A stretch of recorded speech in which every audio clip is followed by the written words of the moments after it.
Marketing Square. Bienvenue sur Marketing Square, le rendez-vous du gros marketing. Le gros, c'est un marketing qui sort des clous, qui se réinvente, qui se renouvelle. C'est aussi un mindset qui repose sur l'envie de se dépasser, de se détacher de ses opinions une bonne fois pour toutes et d'apprendre en continu. Si tu te reconnais dans cette description, que tu sois débutant ou expert, abonne-toi. Ce podcast va devenir ton meilleur allié. Vous êtes une marque ou une entreprise qui cherchez à étendre votre portée sur les réseaux sociaux ou bien un créateur de contenu à la recherche de partenariats? Richmaker est là pour vous aider. Cette plateforme de mise en relation entre marques et influenceurs spécialisée en B2B est conçue pour vous permettre de toucher de nouvelles audiences à moindre coût. Avec Richmaker, vous pouvez trouver les partenaires idéaux pour votre prochaine collab en un clic. Rendez-vous sur Richmaker pour faire le plein d'idées et développer ce levier inexploité qu'est le partenariat. Bon épisode à tous! Bonjour à tous et bienvenue dans ce nouvel épisode de Marketing Square. Aujourd'hui, je suis accompagnée de Valentin Decker et on va parler de ChatGPT. Quelles opportunités et quelles menaces pour les créateurs de contenu? Valentin, bienvenue dans le podcast. Merci beaucoup Caroline, très heureux de faire ça avec toi aujourd'hui. Du coup, toi, Valentin, tu es copywriter, tu es devenu entrepreneur, tu as lancé Sauce Writing, qui est une super école pour le copywriting. Au quotidien, forcément, tu es concerné par ChatGPT. Si tu devais nous dire comme ça, en termes d'heures, combien de temps ou peut-être combien de tâches tu as automatisé grâce à ChatGPT, ça représente quoi dans ton quotidien? Je démarre mes journées par un créneau d'écriture tous les matins. J'ai 1 heure bloquée dans laquelle je veux écrire et ne rien faire d'autre. Comme ça, j'avance sur mes sujets de fond et mes contenus de fond. Et là, je sollicite de manière très régulière ChatGPT. On pourra creuser ça après, mais je pense que l'outil n'est pas encore parfait quand on veut lui déléguer entièrement de l'écriture. Je pense qu'on n'en est pas encore là. Par contre, comme outil de support, comme assistant, comme aide au brainstorming, c'est un outil qui est génial. Donc, dès que je dois structurer un contenu, dès que je dois avoir des idées, dès que je dois brainstormer des choses, construire des plans, c'est un super outil et je l'utilise tout le temps. Tu peux nous donner un exemple concret justement pour le brainstorming, du coup le fait d'aller chercher des idées? C'est quoi une requête que tu pourrais taper là ce matin? Est-ce que tu te souviens de ce que tu as tapé? Comment tu lui donnes les meilleures indications pour qu'il puisse t'aider justement à aller chercher des idées? Alors, ChatGPT, ce qu'il faut bien comprendre, si tu donnes de la bonne info en entrée, tu vas avoir de la bonne info en sortie. C'est comme un chef cuisinier, si tu lui donnes des bons ingrédients, il va te faire un bon plat. C'est un peu pareil. Et à l'inverse, si tu lui donnes des ingrédients un peu moisis, il va te sortir un truc un peu moisi. C'est pour ça qu'au départ, quand on utilise ChatGPT pour la première fois, on se dit « Ah, mais c'est un peu nul ». C'est un peu nul, surtout parce qu'on donne pas forcément les bonnes indications. Donc, dans ce cas-là du brainstorming, typiquement, les genres de choses que je tape, c'est « Bon, ChatGPT, donc là, je donne le contexte, en train d'écrire un article sur tel sujet ». Et là, je lui demande souvent quels sont les points importants que je dois aborder selon toi pour ne rien manquer sur ce sujet-là. Ça, c'est une manière de faire. J'aime bien également le solliciter sur la partie où je structure un peu mon contenu. Donc, je lui donne mon plan. J'écris sur ce sujet. Voici le plan que j'ai en tête. Voici la structure que j'aimerais dérouler. Qu'est-ce que tu en penses? Est-ce que j'oublie des choses? Et donc là, il est super bon pour compléter, pour aller voir d'autres choses. Tout n'est pas pertinent, mais il donne des éléments intéressants pour compléter et pour affiner ce que j'ai déjà fait moi. Tu l'utilises pour aller chercher des idées. Il y a aussi un truc génial pour tous ceux qui nous écoutent qui ont en fait trop d'idées. Alors là, tu nous as dit c'est super parce que justement parfois on s'en mêle un peu les pinceaux et du coup là ça vous permet d'avoir une vision un peu globale, mais surtout ça permet de synthétiser. Et ce qui est génial, si tu as un peu trop d'idées et que ça part dans tous les sens, tu peux aussi lui dire regroupe les idées et tu peux en fait l'utiliser aussi comme un super correcteur de structure pour ceux qui ont du mal à s'organiser, ça fourmille, ça part un peu dans tous les sens et vous avez du mal à donner une direction. C'est un super outil en fait de reformulation. C'est un super outil aussi de repurposing. Une fois que tu as une pièce de contenu sur un format, tu peux utiliser ChatGPT comme un super assistant qui va te le reformater pour un autre format. Je te donne un exemple très concret. Moi, je fais une grosse stratégie SEO sur mon blog. J'écris plein d'articles SEO qui sont optimisés pour le SEO, donc sur lequel je sollicite ChatGPT pour m'aider sur le plan, etc., tout ce que j'ai dit avant. Et ensuite, une fois que j'ai fait l'article, je le mets dans ChatGPT intégralement et je lui demande de me sortir un script pour une vidéo YouTube. Et donc là, il va me faire une synthèse de l'article, il va me faire un résumé sous forme de script YouTube que je peux ensuite moi reprendre à la marge. Mais c'est hyper facile, c'est hyper pratique. Tout de suite, aller enregistrer une vidéo, quoi. Et d'ailleurs, pour les créateurs de contenu qui nous écoutent, je vous glisse dans les ressources de l'épisode 2 outils d'intelligence artificielle qu'on m'a envoyés il n'y a pas longtemps qui permettent justement de scripter tout votre contenu. Donc, il y en a un, c'est à partir d'une vidéo YouTube et l'autre, c'est à partir de votre podcast. Et du coup, je vous glisse ça dans les ressources de l'épisode si ça vous intéresse. Les deux sont gratuits. C'est en bêta, donc il y a encore un peu des dingueries. Mais honnêtement, outil très intéressant et dédié justement à ce dont vous parlez, Valentin, le repurposing, c'est-à-dire décliner des contenus. Donc, on a vu, c'est un bon outil, ChatGPT, de brainstorming. C'est un bon outil pour synthétiser, par exemple, résume-moi cette pensée en X points ou donne-moi le résumé de ceci en 5 étapes. Tu nous as dit aussi, tu l'utilises pour décliner des contenus. Il y a aussi la partie modélisée, par exemple, et ça, c'est génial quand on veut ressortir un contenu sur Twitter. Twitter, il y a quand même une limite de caractères, par exemple. Je pense à tous ceux aussi qui font de l'écriture SEO, qui doivent écrire les fameux 3000 caractères. Quel casse-tête. Moi, j'en ai fait de l'écriture SEO quand j'ai démarré. Tu sais, ton client, il t'achète 1500 mots. Toi, tu connais ça, Valentin, c'est tellement difficile et c'est tellement un autre exercice, en fait, de couper sa pensée pour que ça tombe pile poil. ChatGPT, il va vous permettre de modéliser comme vous l'entendez votre contenu. Par exemple, résume-moi ça en 150 caractères. Ou bien, et ça, c'est génial pour justement reproduire du contenu, notamment sur Twitter. Vous pouvez lui demander de vous organiser un contenu en thread sur Twitter. Donc ça, je trouve ça assez lourd pour le coup et ça vous permet justement aussi de repurposer. C'est exactement ce que je disais avant, à savoir, une fois que tu as produit une pièce de contenu, typiquement ça peut être un post LinkedIn, ça peut être un script YouTube, tu peux ensuite facilement demander à ChatGPT de le mettre sur d'autres formats. Et effectivement, sur Twitter, si tu lui donnes bien l'information, l'indication, et ça c'est peut-être l'un des secrets de ChatGPT, on pourra en parler, mais c'est d'être spécifique dans ce que vous lui donnez et ce que vous lui demandez de faire. Et ben, il va te sortir, par exemple, sur Twitter, un thread avec directement le bon nombre de caractères, avec les codes de Twitter. Donc, il va mettre tweet numéro 1 sur X et ça sera prêt à publier dans la foulée, quoi. C'est assez bluffant là-dessus, ouais.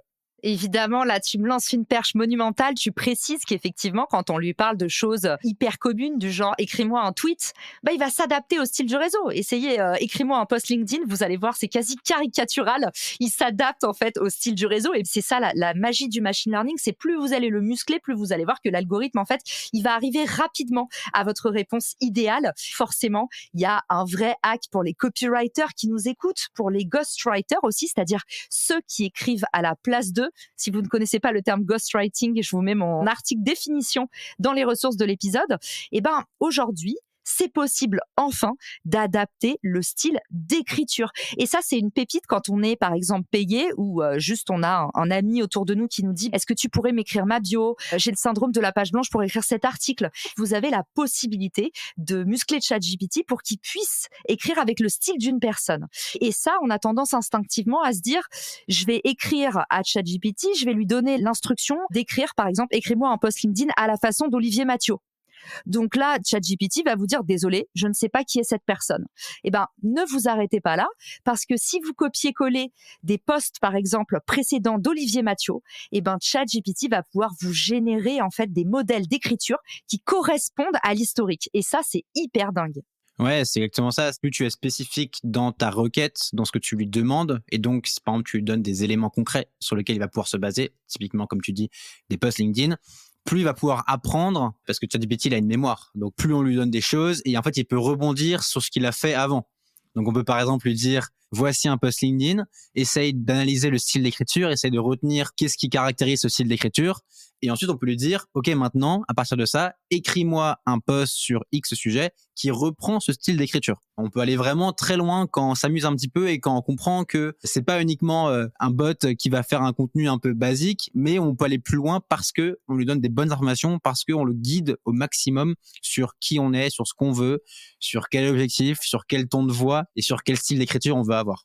C'est exactement ça. Et à partir de là, on se rend compte que, en fait, c'est pas que un outil pour les copywriters. C'est pas seulement un outil pour ceux à qui on demande sur commande d'écrire. Parce que je vous donne un exemple tout simple. Je viens de sortir un nouveau site qui propose des consultings de la part de personnalités.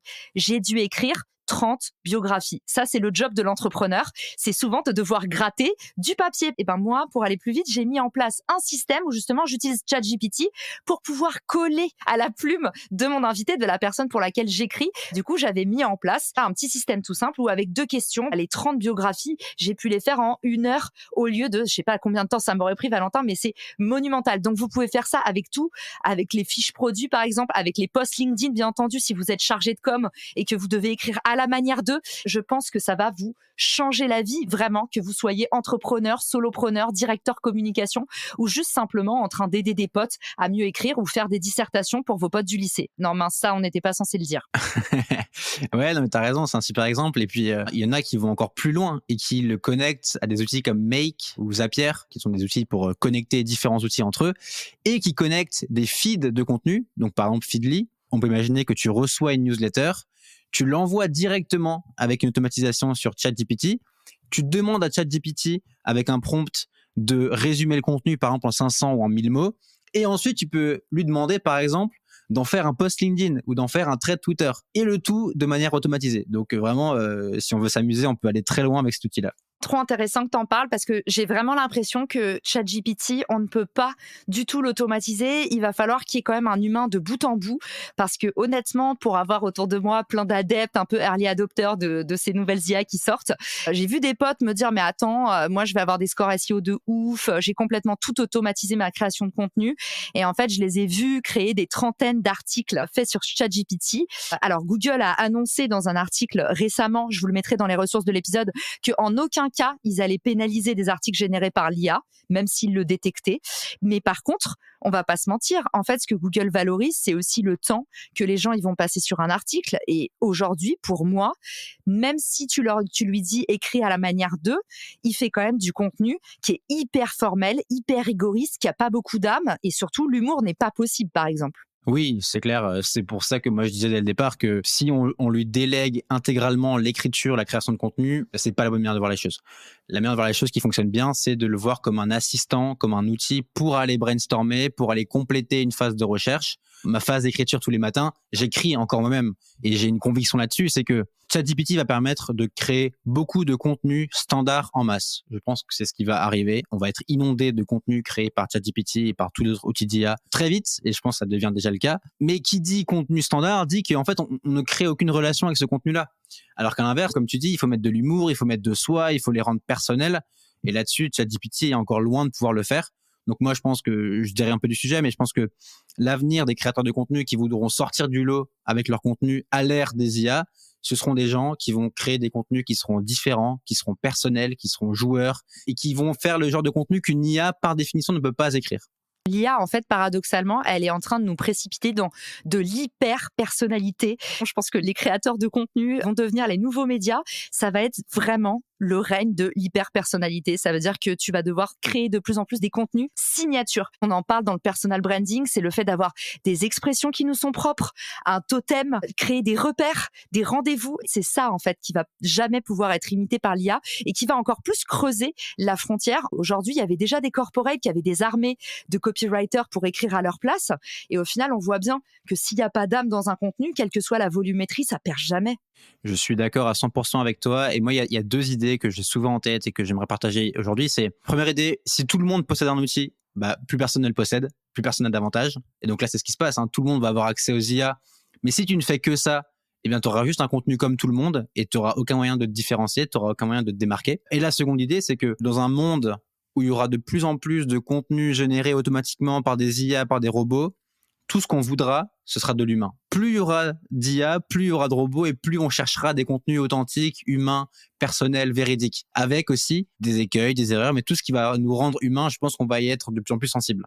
C'est marrant que tu dis ça. J'en profite pour embrasser un copain qui s'appelle Pascal et en ce moment, il développe un projet pour en fait créer un petit peu à la Synthesia, pour ceux qui connaissent, des avatars IA à partir de nous et notamment à partir de personnalités, par exemple, pour que vous puissiez faire un avatar de vous-même ou que vous puissiez, par exemple, avoir l'impression que vous parliez à Elon Musk. Et il y avait un vrai débat à la pause déjeuner et tu sais, le principe des débats à la pause déjeuner, c'est que ça fait aussi des bons posts LinkedIn et des bons épisodes de podcast.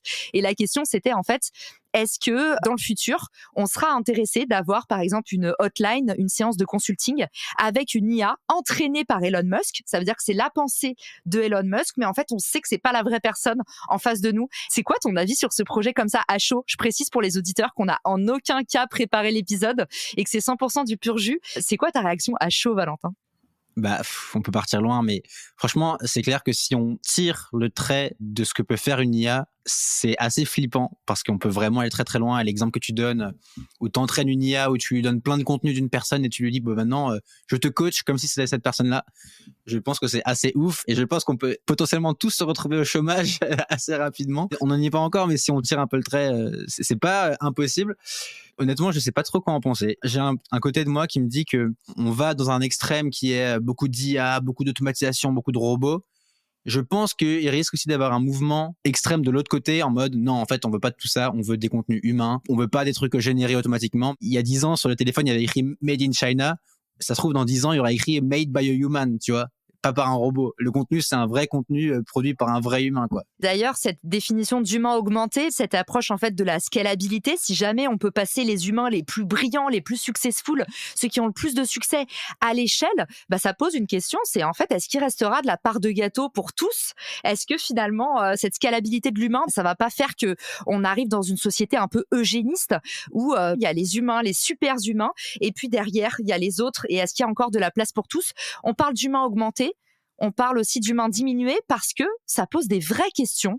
L'IA, est-ce que finalement ça va pas nous rendre plus cons? Excusez-moi du terme. Moi, au quotidien, je me rends compte à quel point je suis un humain diminué parce que je suis tellement habituée à avoir Maps dans mon téléphone, Valentin, que si jamais mon téléphone a plus de batterie, je ne sais même pas rentrer chez moi à pied. Je force un peu le trait, mais je sais pas si ça vous fait la même chose, mais j'ai l'impression qu'on a tellement été une génération guidée par des GPS qu'aujourd'hui, on n'est pas capable, si on est coincé en forêt, en voiture, ou si on est même parfois dans notre propre quartier à 3 rues de chez nous, on sait plus s'orienter, on sait plus regarder autour de nous. Je me dis, est-ce que ça va pas être pareil? Est-ce que au final, avoir accès à ChatGPT, ça va pas nous sortir de notre capacité à synthétiser, à nous débrouiller, à trouver des solutions, à nous creuser le cerveau? Je suis d'accord à 100% avec toi et là, on parle beaucoup de ce que l'outil permet de faire, le temps qu'on peut gagner, l'efficacité, etc. Tout ça, c'est juste et je pense qu'il faut le mentionner et il faut essayer de comprendre comment ça marche. N'oublions pas aussi que le contenu, ça a beaucoup d'autres vertus. Il y a des vertus de déjà juste le plaisir d'écrire, le plaisir de se torturer un peu l'esprit pour savoir ce qu'on veut dire, ce qu'on veut raconter, le plaisir d'apprendre des choses, le plaisir de progresser, l'introspection que ça permet aussi. Il y a beaucoup d'autres bénéfices, beaucoup d'autres vertus. Et il faut pas l'oublier. Je trouve qu'il y a un piège à se dire je délègue entièrement mon cerveau à ChatGPT parce que juste c'est plus efficace ou c'est plus rapide. Ok, c'est un aspect de la question, mais aussi d'autres aspects, je pense qu'il faut pas oublier et qui sont hyper importants juste pour son équilibre personnel et pour son bien-être. La vertu cathartique notamment de l'écriture, et puis le temps aussi. Finalement, ChatGPT, ça donne aussi un peu le vertige parce que il nous trouve tout un tas d'informations. C'est clair que c'est une technologie de l'accès, et ça ouvre aussi une démocratisation à tous ceux qui ont pas forcément le temps de se former sur des sujets. Ils vont pouvoir se former en accéléré avec cet outil. Et puis une dernière chose qui, je trouve, ouvre de nouveaux horizons, c'est la partie traduction en fait.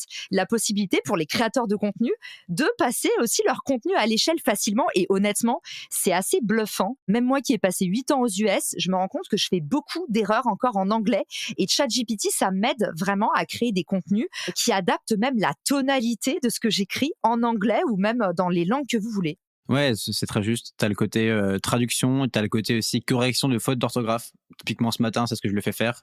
Je lui ai donné un texte et je lui ai dit corrige-moi les fautes. Et ce qui est marrant, c'est que de lui-même, il a séparé en deux ses feedbacks. Il m'a dit voici ce que tu dois corriger, donc voici les fautes que tu fais, et voici ce que je te recommande de reformuler. Et donc, il m'a fait des phrases en disant voilà, cette phrase, je te recommande de la changer en ça. C'est assez bluffant.